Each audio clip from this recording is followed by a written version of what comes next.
Olá pessoal, tudo bem? Espero que sim. Vamos começar mais uma aula de história. O tema da nossa aula de hoje é o golpe civil-militar de 64. O objetivo da nossa aula é compreender o processo que resultou na ditadura civil-militar, que ocorreu entre 61 e 64. Incentivado pelos grandes grupos econômicos, meios de comunicação, chefes militares. O golpe militar de 64 derrubou o presidente João Goulart, rasgou a Constituição e colocou o Brasil em 21 anos de opressão e resistência.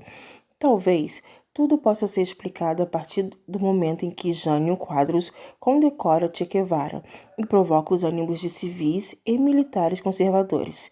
Daí, o país é surpreendido com a renúncia de Jânio, que na sua sucessão provoca uma divisão entre os que eram a favor de Goulart e os militares que defendiam novas eleições.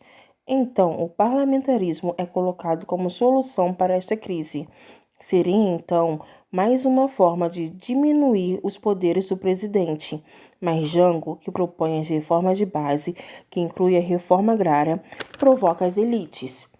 A instituição do 13º não agradou o empresariado. Além disso, também mantém relações com a União das Repúblicas Socialistas Soviéticas em plena Guerra Fria. No plebiscito de 63, que decidira a forma de governo, retorna o presidencialismo. O presidente é impedido por alguns militares de decretar estado de sítio.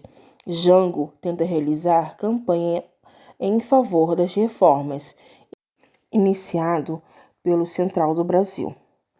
Mas talvez já fosse tarde para o inevitável, a ditadura civil-militar.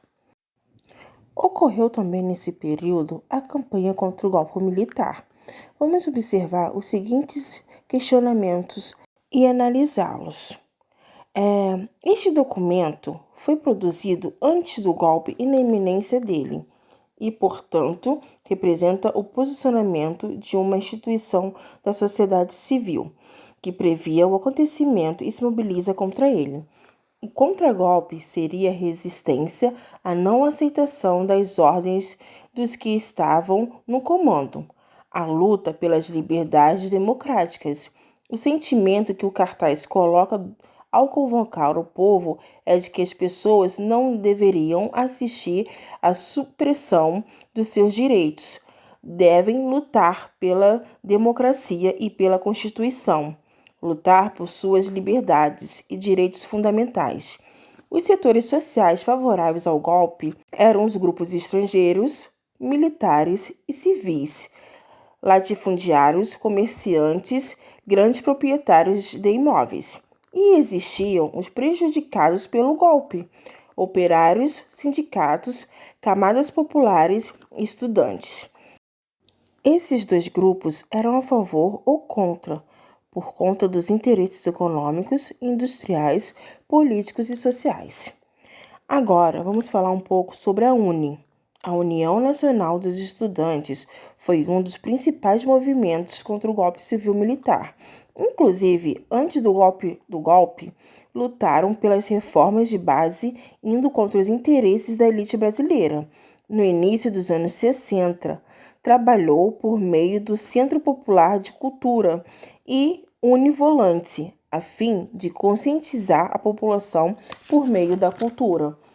Debateu a reforma universitária no país, realizando vários seminários no país, onde, no comício da Central do Brasil, a UNE convoca os universitários para uma greve geral em apoio a Jango. O documento defendia a democracia brasileira no 1º de abril de 64.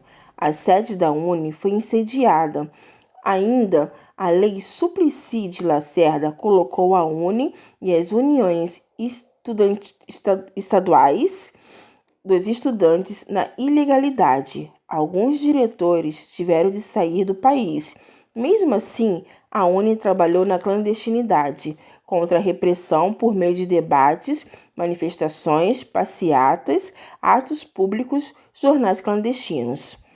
Até o momento, sabemos qual foi a origem do golpe, sabemos o que foi o contragolpe e sabemos sobre a UNE. Vamos continuar a nossa aula. Coloco aqui para vocês a nossa videoaula mais alguns questionamentos sobre o golpe militar. Um dos fatores que demonstraram o interesse dos militares em busca de poder foi quando os militares vetam a posse de Goulart, a partir da renúncia de Jânio Quadros, e a rebelião de praças do Exército, Marinha e Aeronáutica. Os empresários, proprietários rurais e imprensa fizeram oposição às reformas de base, porque elas possuíam interesse social de auxiliar minorias, grupos que não faziam parte da elite brasileira. O primeiro sinal contundente de que as instituições democráticas estavam ameaçadas foi quando o general Olímpio Mourão Filho inicia uma movimentação de tropas rumo ao Rio de Janeiro e quando o senador Auro de Moura Andrade declara vaga a presidência da República. Assim como quando João Goulart inicia o exílio no Uruguai e na Argentina, morrendo em 76.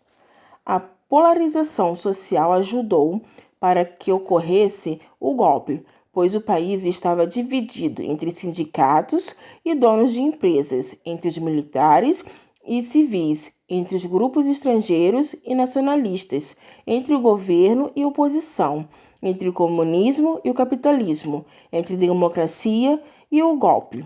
Ou seja, a polarização também pode ser colocada como preponderante para a ocorrência do golpe. Estamos chegando ao final da nossa aula. Na nossa plataforma de estudos estão os seguintes questionamentos como exercício da nossa aula. Por favor, respondam e me enviam. Espero que tenham gostado e até a próxima.